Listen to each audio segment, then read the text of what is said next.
Hello everyone, welcome to Kapil institute Bathinda. So guys, कैसे हैं आप लोग? So good evening to all of you. और शुरू करते हैं हमारे आज के करंट अफेयर्स। देखिए भाई, आज 4 तारीख को क्या क्या करंट अफेयर्स है हमारे पास। देखिए, क्वेश्चन है, कौन सी पहली महिला नागालैंड से राज्यसभा को प्रिजाइड ओवर करेगी? अच्छा, अब इस क्वेश्चन को देख के ना ये मत समझ लेना कि ये वाइस प्रेसिडेंट की कुर्सी पे बैठने वाली हैं या फिर ये राज्यसभा की चेयरमैन बनने वाली है। दरअसल बात क्या होता है कि हम सब लोग जानते हैं कि जो राज्यसभा का चेयरमैन होता है वो कौन होता है बेटा? वो हमारे देश का वाइस प्रेसिडेंट होता है ना। ये बात तो हम सभी को पता है, ठीक है। तो वाइस प्रेसिडेंट साहब क्या करते हैं, अपने वाइस चेयरपर्सन का ना पैनल बनाते हैं। उस पैनल में काफी सारे लोगों को वो अपॉइंट करते हैं। तो वो वाला जो पैनल है ना, उसके लिए शब्द यूज किया गया है प्रिजाइड ओवर करना, ना कि चेयरमैन की कुर्सी के लिए, ठीक है जी। तो अभी उसमें नागालैंड से पहली बार मतलब हिस्ट्री क्रिएट की है नागालैंड में एक महिला ने, जो कि उस पैनल का हिस्सा बनी है, ठीक है। उनका नाम है फैंग नॉन कॉन्यक, ठीक है जी। सो नाम याद रह जाए तो आपको बहुत अच्छी बात है, नहीं तो भाई बस थोड़ा सा देख लो अच्छे से, पेपर में ऑप्शन टिक करना है, ठीक है जी। सो नाम थोड़ा अजीब है, याद करना थोड़ा मुश्किल हो जाता है, राइट।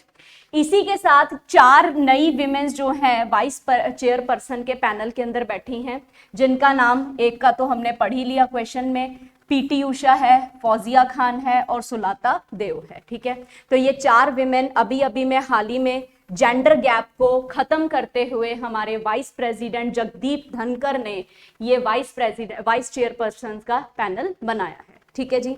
तो इसको तो क्वेश्चन को याद रखना ही है ना, क्योंकि ये नागालैंड की पहली महिला बनी है, तो इसलिए तो वैसे इंपॉर्टेंट हो गया। इस पे भी थोड़ी सी निगाह रखना ताकि आपको ये क्वेश्चन आ जाए, ठीक है। चलते हैं अगले न्यूज की तरफ। अगला सवाल क्या है, where is the army postal service? Army की जो पोस्टल सर्विस है उसको हाल ही में इनॉग्रेट किया गया है, ठीक है। उसने इनॉग्रेट किया पहला परमानेंट आधार एनरोलमेंट सेंटर, ठीक है जी। मतलब आधार एनरोलमेंट का मतलब तो समझते हो ना, आपकी आधार कार्ड की एनरोलमेंट करनी है और वहां से कुछ बेनिफिट्स उठाने हैं, ठीक है। तो अब ये वाला जो सवाल है ये क्यों आया है, क्योंकि देखो क्या होता है जनाब कि जितने भी हमारे मिलिट्री पर्सनल्स हैं, जो भी हमारे डिफेंस सर्विसेज के अंदर हैं, जैसे कि फौजी हैं या उनकी जो फैमिली वाले हैं, लेफ्टिनेंट्स हैं या कोई भी बड़ी पोजीशन है, उन सबके परिवार वाले, उन सबको आधार रिलेटेड ना कुछ सर्विसेज मिलती हैं। वाइटल, वाइटल मींस होता है इंपॉर्टेंट, जैसे कि राशन के अंदर बेनिफिशियरी हो जाते हैं, जो गैस सिलेंडर है उसमें बेनिफिशियरी होना, तो काफी सारी चीजों की सर्विसेज जो है ना वो आधार से रिलेटेड ही मिलती है, ठीक है। तो इसीलिए अभी आर्मी वालों के लिए ना अलग से जो है परमानेंट आधार एनरोलमेंट सेंटर इनॉग्रेट किया गया है, ठीक है। ये कहां पे किया गया है? सेंट्रल बेस पॉइंट ऑफिस, जो कि कहां है हमारे पास? न्यू दिल्ली में। सो न्यू दिल्ली में अभी अभी क्या किया गया है, इस सेंटर को लॉन्च किया गया है, इनॉग्रेट किया गया है। रीजन क्या है? आधार रिलेटेड सर्विसेज देनी है मिलिट्री पर्सनल और उनके घर वालों को, उनके परिवार वाले, यानी कि जो उनके डिपेंडेंट्स हैं, ठीक है जी। समझ में आया? तो इसका आंसर क्या बना हमारे पास? न्यू दिल्ली, ठीक है। चलते हैं अगले सवाल की तरफ। अगला सवाल देखो, मेरी Maati Mera Desh program will be held on, ठीक है। सवाल है कि ये मेरी माटी मेरा देश जो प्रोग्राम है ये क्या होगा, कहां होगा, कैसे होगा? देखो, नाम से क्या पता चल रहा है? माटी यानी कि सॉइल, यानी कि मिट्टी, ठीक है। मेरे देश की मिट्टी है और मेरे देश की मिट्टी, मेरे देश का एक प्रोग्राम चल रहा है। जनाब, ये प्रोग्राम क्या है? आप लोगों ने पिछले 75 हफ्तों से सुनते आ रहे होंगे आजादी का अमृत महोत्सव, ठीक है। जब हम अपने 75वें साल आजादी के अंदर जिएंगे, अब हमारा जो 75वां साल है ना वो खत्म होगा, यानी कि अब हम लोग आजादी के 76वें साल की तरफ बढ़ेंगे। तो वो जो आजादी का अमृत महोत्सव था उसका 75वां हफ्ता अब खत्म होगा, यानी कि नए 15 अगस्त से, जब भी हमारे पास इस बार 15 अगस्त आएगा ना, तो उससे पहले हमारा ये जो आजादी का अमृत महोत्सव है ना वो खत्म होगा, कल्मिनेट होगा। तो उसको खत्म करने के लिए, कल्मिनेशन के लिए इस प्रोग्राम की हम लोग एक नया प्रोग्राम शुरू कर रहे हैं, मेरी माटी मेरा देश। तो ये प्रोग्राम 9 से लेके 15 तारीख तक चलेगा, 9 अगस्त से लेके 15 अगस्त तक ये प्रोग्राम चलेगा, ठीक है। इसके अंदर पूरे भारत में 7500 हल्के या कॉन्स्टिट्यूएंसीज होंगी जो क्या करेंगी, कर्तव्य पथ के ऊपर इकट्ठा होंगी दिल्ली में। 7500 में सभी आ जाते हैं बेटा, ठीक है, सेंटर के बनेंगे, स्टेट्स के बनेंगे, तो सारे हल्के आगे, सारी कॉन्स्टिट्यूएंसीज आ गई। 7500 क्यों लिया, क्योंकि 75वां साल जो है वो कंप्लीट हो रहा है हमारा आजादी का, ठीक है जी। तो इस ग्रैंड इवेंट को न्यू दिल्ली में सेलिब्रेट किया जाएगा कर्तव्य पथ के ऊपर, जिसको पहले हम लोग राजपथ कहा करते थे, ठीक है जी। और इस इवेंट में ये जो लोग आएंगे ना यहाँ पे, वो अपने अपने विलेजेस की, अपने अपने स्टेट की मिट्टी को लेकर आएंगे और यहाँ पे आके इस मिट्टी की पूजा की जाएगी, वर्शिप की जाएगी। इसीलिए इस इवेंट का नाम ऐसा रखा है, मेरी माटी मेरा देश, ठीक है जी। तो ध्यान में रखना है, इंपॉर्टेंट न्यूज है। 9 से लेके 15 अगस्त तक हम लोग इस कैंपेन को सेलिब्रेट कर रहे हैं, ठीक है जी। चलते हैं अगले न्यूज की तरफ। चौथा सवाल है, मेरा गांव मेरी धरोहर। लो जी, मेरी माटी मेरा देश के बाद पेश है हमारे पास मेरा गांव मेरी धरोहर। इस इवेंट के अंदर हमारे पास क्या है कि मेरा गांव है यानी कि मेरा विलेज है, और मेरा विलेज जो है वो मेरी धरोहर है यानी कि हेरिटेज है हमारा, ठीक है जी। तो ये क्या प्रोग्राम है, देखो इस प्रोग्राम को इनॉग्रेट किया है यूनियन मिनिस्टर हमारे अमित शाह जी ने, ठीक है जी।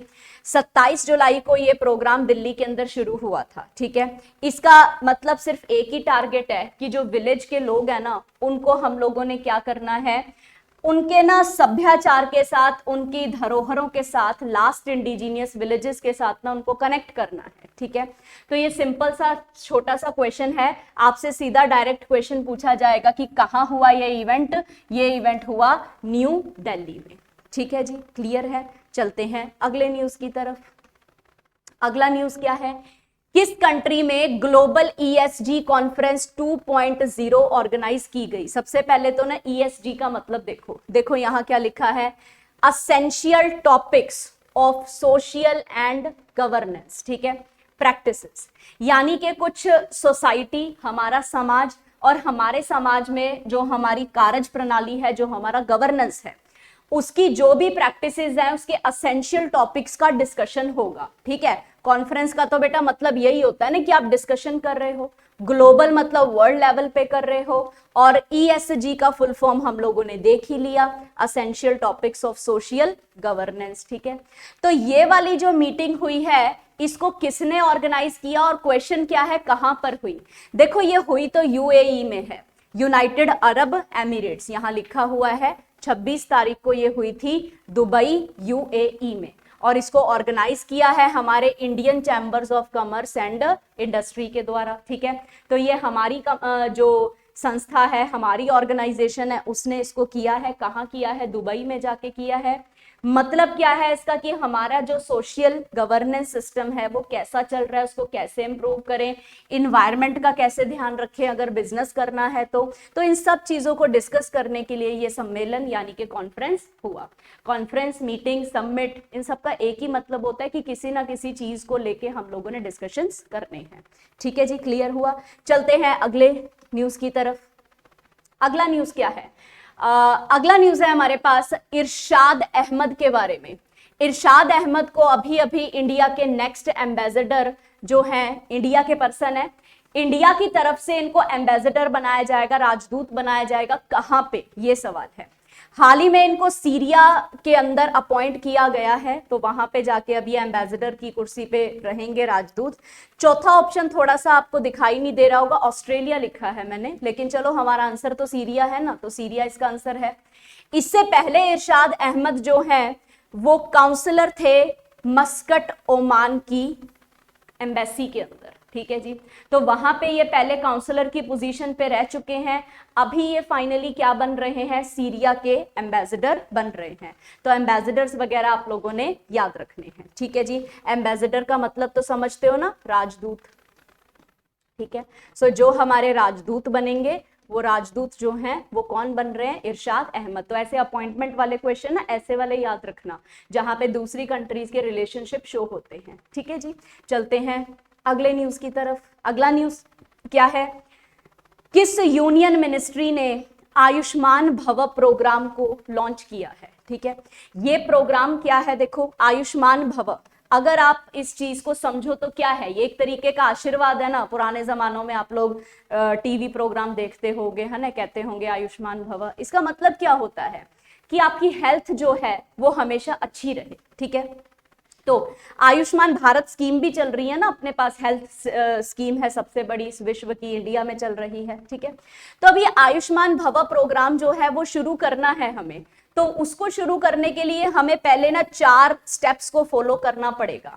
वो 4 स्टेप्स क्या है? आयुष्मान आपके द्वार 3.0, ठीक है, मतलब तीसरा फेज है। इसका मतलब क्या है? एक डोर स्टेप सर्विस आपको दी जाएगी, जिसके अंदर आपको यह बताया जाएगा कि आपके पास कौन सी हेल्थ सर्विसेज पहुंच चुकी हैं, कौन सी हेल्थ सर्विस अभी आपको मिल सकती हैं, क्या आप अवेल कर सकते हो, ठीक है।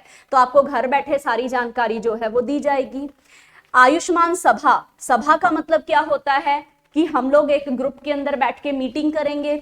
इस मीटिंग के अंदर आपको यह बताया जाएगा कि क्या क्या नई हेल्थ स्कीम्स चल रही हैं, कहां कहां पे कमियां हो रही हैं, किस किस कमी को किस तरीके से पूरा किया जाएगा, ठीक है जी। आयुष्मान मेला, मेला का मतलब क्या होंगे कि हेल्थ को मेंटेन करने के लिए अलग अलग कैंप्स लगेंगे।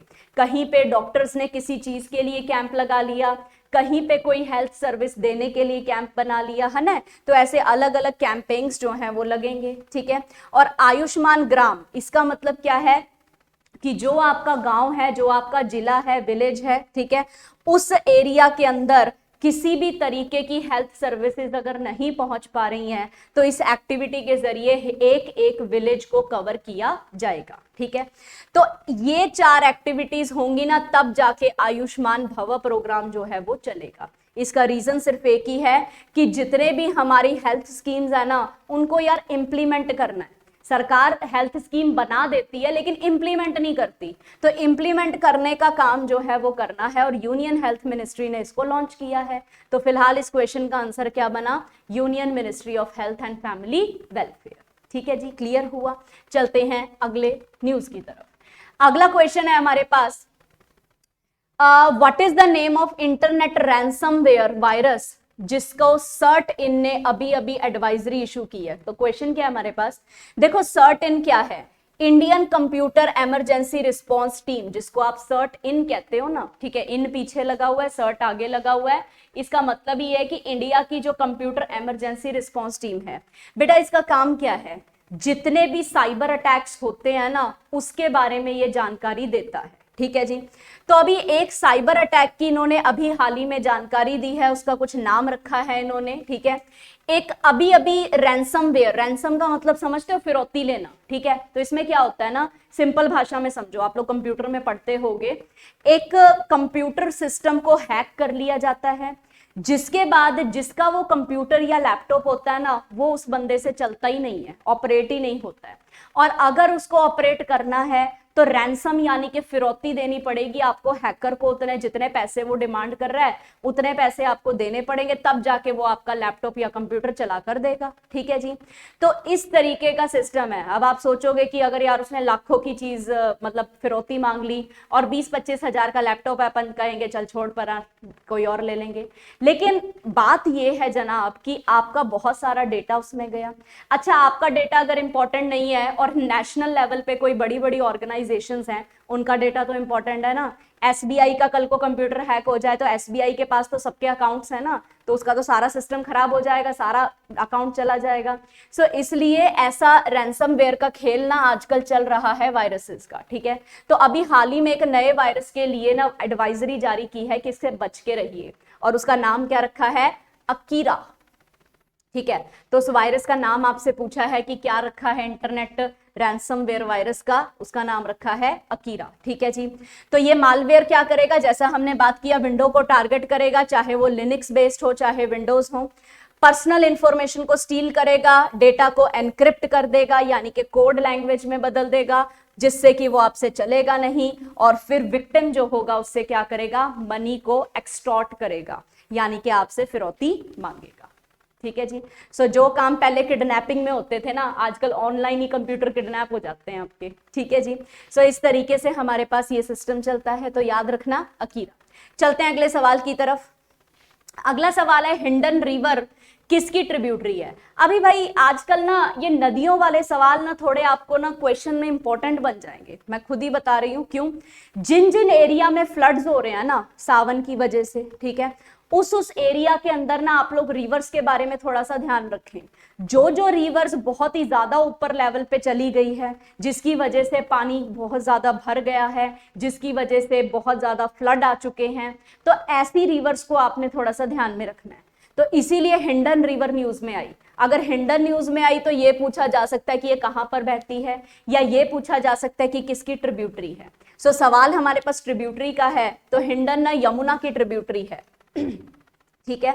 और ये बहती कहां है, उत्तर प्रदेश में। तो हाल ही में न्यूज में क्यों आया, क्योंकि लोगों के घरों में ना पानी ओवरफ्लो हो गया हिंडन रिवर का और लोगों के घरों में घुस गया, ठीक है जी, जिसकी वजह से काफी लोग जो है वो परेशान हुए, काफी डिस्ट्रक्शन जो है इस रिवर की वजह से हुआ, ठीक है। तो हिंडन रिवर यमुना की एक ट्रिब्यूटरी में से आती है, ठीक है। तो इसलिए हिंडन रिवर इंपॉर्टेंट आ गई। सो याद रखना हिंडन रिवर किधर जा रही है, लखनऊ, सॉरी इतना, हाँ लखनऊ उत्तर प्रदेश के अंदर ये जा रही है, ठीक है जी, क्लियर हुआ। चलो आखिरी सवाल करेंगे आज का, मार्केट असेस इनिशिएटिव माई स्कीम जो है ये किस यूनियन मिनिस्ट्री के साथ अभी मतलब इसमें कुछ चेंजेस आए हैं, तो किस मिनिस्ट्री के साथ है। पहली बात तो ये कोई ऐसी स्कीम नहीं है जो अभी लॉन्च हुई हो, ठीक है जी, ये लॉन्च बहुत पुरानी हुई पड़ी है हमारे पास, ठीक है। लेकिन इसमें सवाल आपसे क्या पूछा है, सवाल आपसे ये पूछा हुआ है कि ये वाली जो स्कीम है ये किस मंत्रालय के साथ जो है हमारे पास एसोसिएटेड है, ठीक है जी। तो न्यूज में क्यों आया, न्यूज में इसलिए आया जनाब कि ये स्कीम ना अभी अपडेट की गई है। अपडेशन में क्या कहा गया है कि जितने भी नए नए स्टार्टअप्स हैं और जो नए नए एक्सपोर्टर्स हैं, जो सामान बाहर भेजते हैं, उनका बेटा आने जाने का हवाई जहाज का जो भी खर्चा होता है ना, उसको रीएम्बर्स यानी कि वापस उनको कुछ ना कुछ % दिया जाएगा, ठीक है जी। जैसे ट्रैवलिंग अलाउंस वगैरह करते हैं ना, स्पेशली उन पर्सन को जो कि किसी ना किसी इंटरनेशनल इवेंट्स में पार्टिसिपेट कर रहे हैं, ठीक है जी। तो ऐसा कुछ उनको सहूलियत दी जाएगी। ऑलरेडी ये स्कीम किस चीज के लिए बनी हुई है, इस स्कीम का मेन एम ये है कि हमारे एक्सपोर्ट प्रमोशन को, जो भी हो रहा है ना, जितना भी एक्सपोर्ट हम कर रहे हैं उसको फाइनेंशियल सपोर्ट देना है, ठीक है। देखो देश से बाहर सामान बेचोगे तभी तो देश का पैसा बढ़ेगा ना, तो सीधी सी बात है, इंपोर्ट हमने कम से कम कराने और एक्सपोर्ट हमने ज्यादा से ज्यादा करने हैं, ठीक है। सो वापस चलते हैं सवाल के ऊपर कि ये किस मंत्रालय के साथ हमारे पास जुड़ा हुआ है। तो माई स्कीम बेटा कॉमर्स और इंडस्ट्री के साथ हमारे पास जुड़ा हुआ है, क्योंकि एक्सपोर्ट करना, इंपोर्ट करना या फिर एयर फेयर्स की बात करना, स्टार्टअप्स की बात करना, ये कॉमर्स और इंडस्ट्रीज का ही हिस्सा बनता है, ठीक है जी। तो इसका आंसर क्या बनेगा जी, ministry of commerce and industries, ठीक है जी। तो ये थे हमारे आज के 10 सवाल। तो कल फिर मिलते हैं आप लोगों से सेम टाइम सेम जगह अगले क्वेश्चंस के साथ। और याद रहे ये सिर्फ 10 सवाल नहीं है, ये 10 कंसेप्ट हैं और उस कंसेप्ट में छुपे और बहुत सारे सवाल हैं, ठीक है जी। तो ध्यान में रखना है इन सभी क्वेश्चंस को, अपने नोट्स बनाते रहे और टेलीग्राम चैनल पे अपडेट होते रहे, क्योंकि उसके ऊपर बहुत सारा स्टडी मटेरियल आपको सेंड किया जाता है, ठीक है जी। तो वहां पे बने रहिए हमारे साथ, फिर मिलते हैं अपन लोग अगली क्लास में। बाय बाय, टेक केयर, जय हिंद, जय भारत।